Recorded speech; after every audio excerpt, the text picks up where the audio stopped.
हाँ, तो अब हम लोग क्या देखेंगे, टाइप्स ऑफ एसिड। एसिड का कितना टाइप्स होता है, तो हम लोग नोट्स में लिखा चुके हैं। एसिड को हम लोग 2-3 बेस के आधार पर, बेस के कहने का मतलब बेसिस के आधार पर हम लोग एसिड को 3 टाइप्स में कैटेगराइज कर देते हैं। पहला हम लिख चुके हैं on the basis of concentration, notes में लिख चुके हैं, कंसंट्रेशन के आधार पर। दूसरा हम लोग क्या लिख चुके हैं, दूसरा हम लोग लिखे ओरिजिन के आधार पर। और तीसरा हम लोग लिख चुके हैं, तीसरा हम लोग लिख चुके हैं H+ आयन कंसंट्रेशन के आधार पर, H+ आयन के आधार पर करेंगे। तो कंसंट्रेशन के आधार पर हम लोग बताए थे 2 तरह के एसिड होता है, एक डाइल्यूट एसिड होता है और दूसरा होता है कंसंट्रेटेड एसिड। और ओरिजिन के आधार पर भी 2 तरह के एसिड होता है, एक होता है ऑर्गेनिक एसिड और दूसरा होता है mineral acid. Mineral acid H+ ion के आधार पर भी 2 तरह के एसिड होता है, एक होता है स्ट्रॉन्ग एसिड और दूसरा होता है वीक एसिड। तो हम लोग डाइल्यूट एसिड किसे कहेंगे, कंसंट्रेटेड एसिड किसे कहेंगे।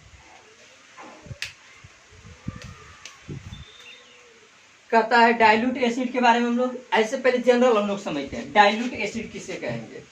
जैसे मान लिया जाए हम लोग एक बीकर लिए, इस बीकर में एसिड का एक्वस सॉल्यूशन है। क्या है इसमें, एसिड का aqueous solution, aqueous solution of acid, aqueous solution of acid, acid का एक्वस सॉल्यूशन।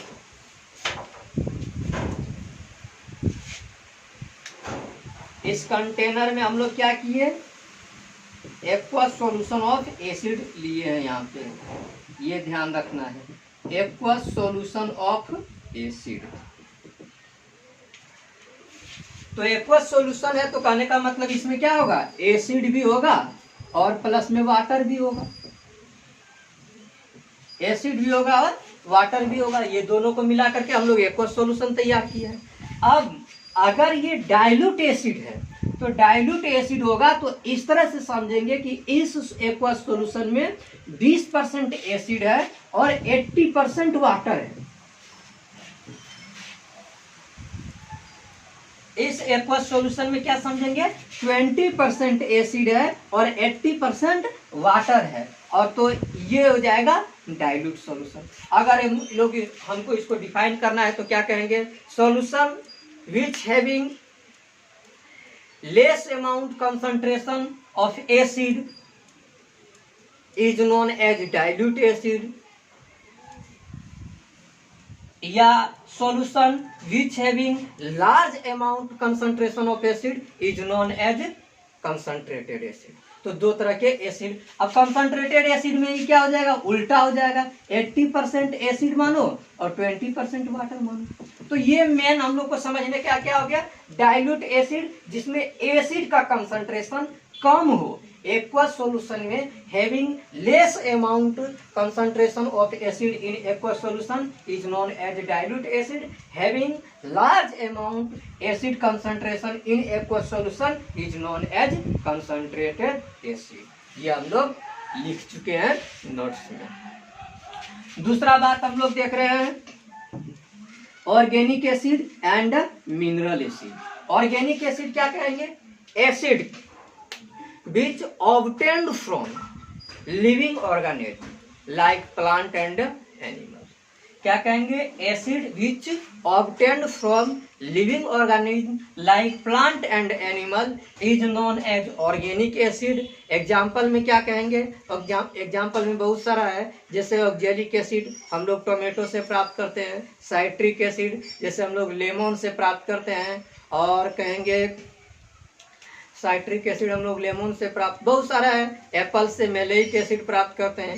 तो ये सारा, यूरिक एसिड यूरिन से प्राप्त करते हैं। तो ये सारा जो एसिड होगा वो कहाँ जाएगा, ऑर्गेनिक एसिड में। एक बात याद रखें, ऑर्गेनिक एसिड क्या होता है, वीक एसिड होता है। ऑर्गेनिक एसिड को हम लोग क्या कहेंगे, वीक एसिड कहेंगे।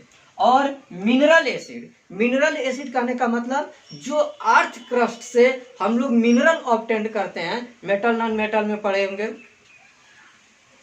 जो अर्थ क्रस्ट से हम लोग मिनरल ऑब्टेंड करते हैं, उस मिनरल से लेबोरेटरी में जो हम लोग एसिड तैयार करते हैं, उस एसिड को कहते हैं मिनरल एसिड। अब मिनरल एसिड का क्या नेचर है? मिनरल एसिड स्ट्रॉन्ग टाइप के एसिड होता है, जैसे HCl, H2SO4, HNO3, H2CO3, carbonic acid. तो ये सारा एसिड क्या होगा? स्ट्रॉन्ग नेचर के होगा, कोरोसिव होगा और डेंजरस होगा।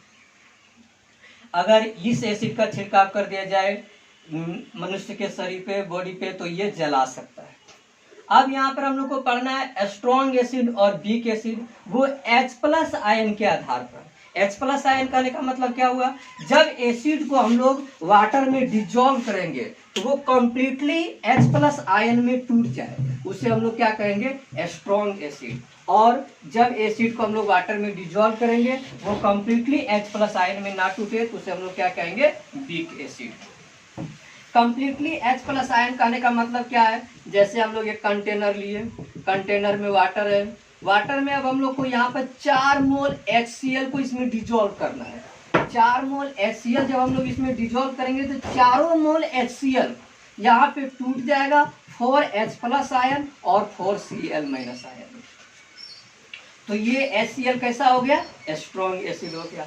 अब वीक एसिड को कहें, वीक एसिड हम लोग ले लें यहाँ पर, वीक एसिड में वाटर में CH3COOH, इसको हम लोग बोलते हैं एसिटिक एसिड। जब एसिटिक एसिड को हम लोग वाटर में डिजोल्व करेंगे तो ये एसिटिक एसिड कंप्लीटली सारा H+ आयन इसमें नहीं टूटेगा, ये टूटेगा CH3COO- H+ आयन में। लेकिन इसका अगर 4 मोल हम CH3COOH लिए तो ये 4 मोल CH3 यहाँ पर 4H+ आयन के रूप में नहीं टूटेगा, तो इसलिए ये हो जाएगा वीक एसिड। और ये हो गया strong acid. Types of acid हम लोग देख लिए, सारा का नोट्स लिखा हुआ है। Thank you.